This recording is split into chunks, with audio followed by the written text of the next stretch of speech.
Hi, I'm Adaline Bebo and welcome back to my channel. I'm excited to begin the next installment of my roll series this week with back neck rolls. These are a fundamental roll that's great to have in your bag of tricks from the competition floor to the football field. So let's get rolling.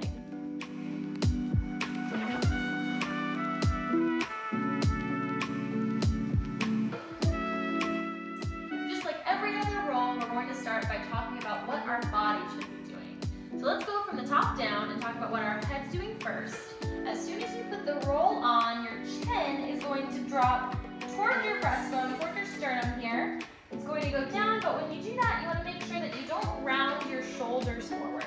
That's a common tendency, but that will make the baton actually fall backwards and down your neck, and the roll will not be successful. So when you drop your chin, you want to make sure that your shoulders stay nice and back. And for me, in order to help this, I pull my arms down in a low V, slightly behind me. I do this by squeezing my shoulder blades together. That way I know that they're not moving around or throwing my body off while I'm doing the roll itself. So keeping my chin down, shoulders back, and arms in position will help my upper body set myself up for back neck roll success.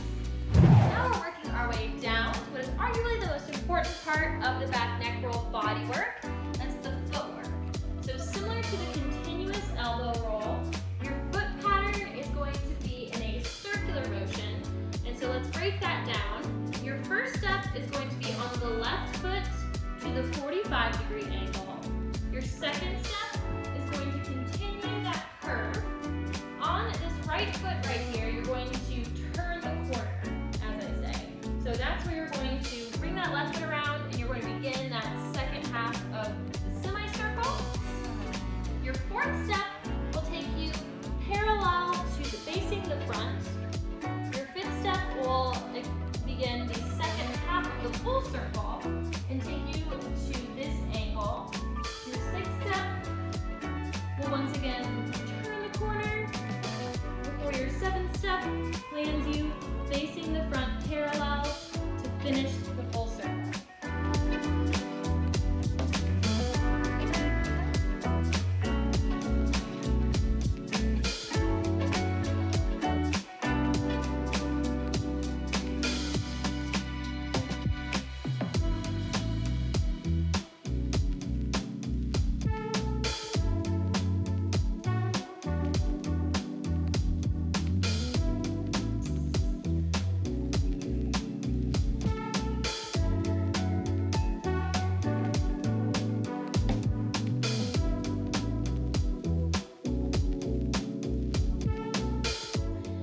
Got the body work down, we're ready to start rolling with the baton. I like to enter my back neck rolls following a horizontal under loop, over loop. For me, that gives me just enough momentum to push off as I step on this first step. This first step, like I said, is at the 45. What I didn't mention earlier is that your whole body turns with you. So your shoulders, your head, your hips, and your feet are all to that 45. As I push the baton on, you'll notice that I have about 2/3 of the baton facing upward. I have my thumb pointing that direction. Be sure to give this video a thumbs up while you're thinking about it. From here, I bring that thumb in really close and tight into that nook. So for me, that's that connection point between my neck and my shoulder. So I put my thumb nice and tight close into my neck, and that's my push-off point. That happens at the exact same time as my left foot step. So this simultaneous shoulder turn, step, and push is what will set the GPS for this back neck roll in the right direction. Although this is a horizontal roll, one little tip that's very, very important to a back neck roll is that when you put the baton on, it's not at this perfectly horizontal pattern. If it is perfectly horizontal, it's going to come across your neck here, and it's not going to be able to clear your head no matter how far you put it down. It's going to get trapped on this right side.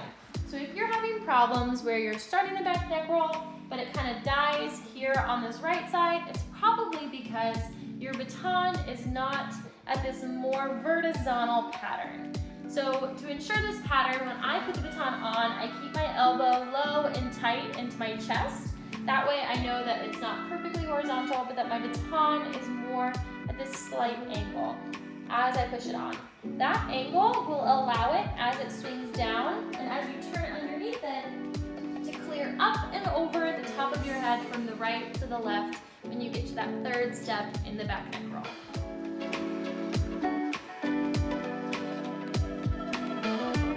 The push you give the baton at the beginning of the back neck roll is really important.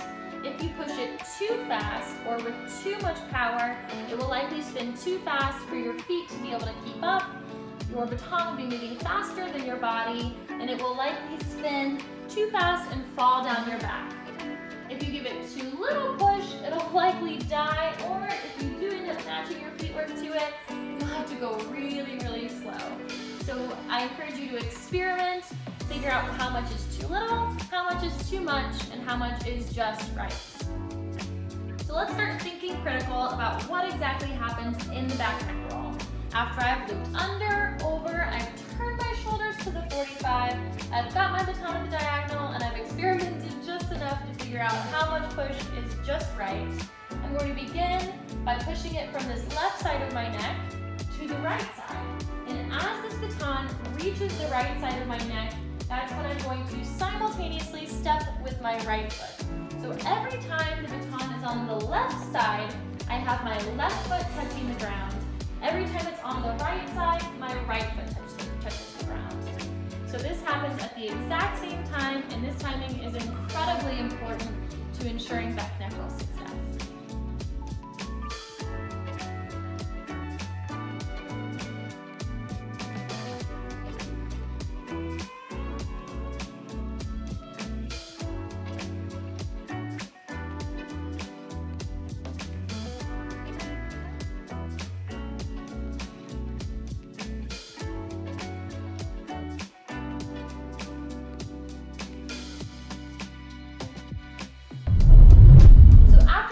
From the left side to the right side, this is where things get a little bit trickier.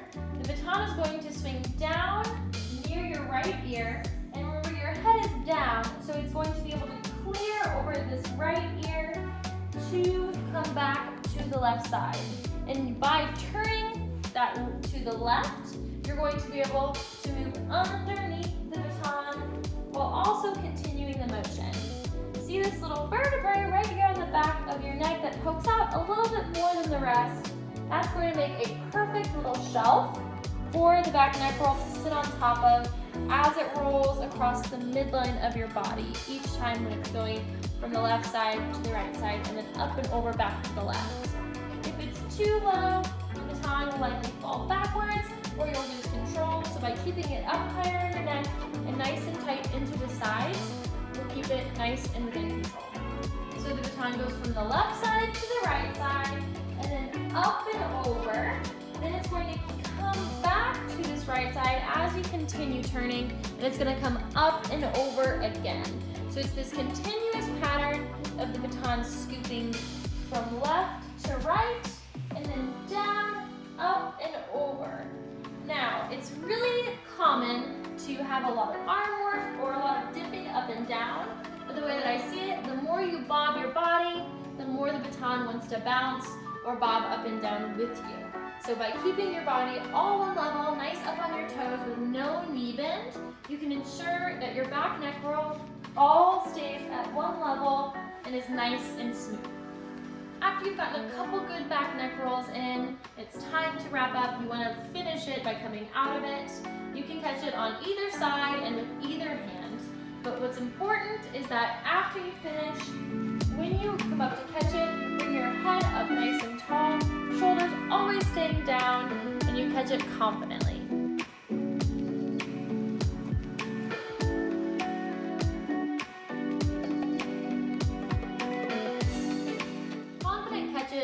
Come after being able to feel the weight of the baton.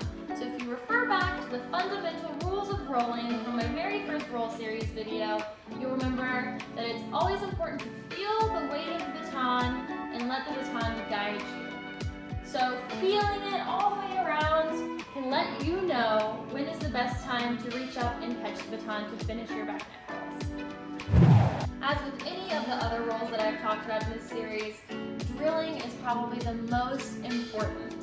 Spending time getting familiar with the back neck roll, feeling the entrance and the roll itself is absolutely critical to becoming better and more understanding of how the roll works.